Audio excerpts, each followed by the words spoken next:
Сәлем достар, InShot арқылы видео монтаждаймыз. Ол үшін галереяңыздан InShot программасына бір видеоңызды таңдап ала келесіз. Мінекей біреуін таңдадық, қалауыңызша қиып салсаңыз да болады. Ең бірінші тұрған Holds батырмасын басып, видеоңыздың размерін таңдап аласыз. Мысалы, YouTube-қа жүктесеңіз 16:8, Instagram-ға жүктесеңіз осындай номерлері тұрады. Біреуін таңдап, мінекей видеоңыздың одан кейін фонына музыка болмаса запись қойсаңыз болады. Одан кейін әртүрлі смайликтер, стикерлер қойсаңыз болады. Одан әрі видеоңыздың мазмұнына қарай мәтін жазсаңыз болады.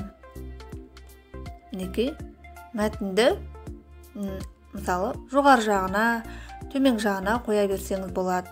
Оның түстерін өзгертуге болады. Қызыл, сары, қара, жасыл сияқты қылып. Бұдан кейін жазған мәтініңіздің шрифтілерін өзгертсеңіз болады. Мінекей әртүрлі түрлері бар. Одан кейін мәтінге анимация қоямыз. Орналастырамыз әр жерлеріне.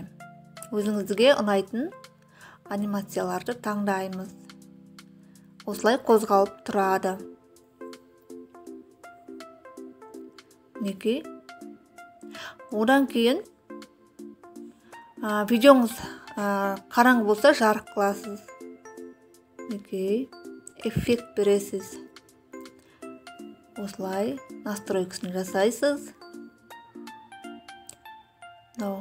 Орналастыру видеоларыңызды.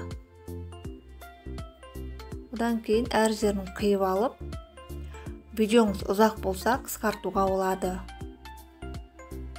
Мінекей. Екі жағы ақ болып тұр ғой, мысалы, екі жағындағы фонын өзгертуге болады. Әртүрлі түспен. Мінекей, мына видеоңыз баяу болса жылдамдатуға болады. Скоростын әртүрлі етіп. Одан кейін ұнамаған жерлерін кесіп тастасаңыз болады. Шуды естіртпей, бер жағына музыка қойсаңыз болады. Немесе мен сияқты микрофонмен жазсаңыз да болады. Мінекей. Енді видеоңызды қалаған жаққа қарай ауыстырып қойсаңыз да болады.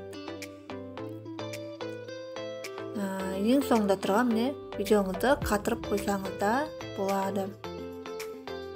Осылай настройкасын жасаймыз. Ең соңында видеоңызды сақтайсыз. Галереяңызда сақталады. Каналыма тіркеліңіздер.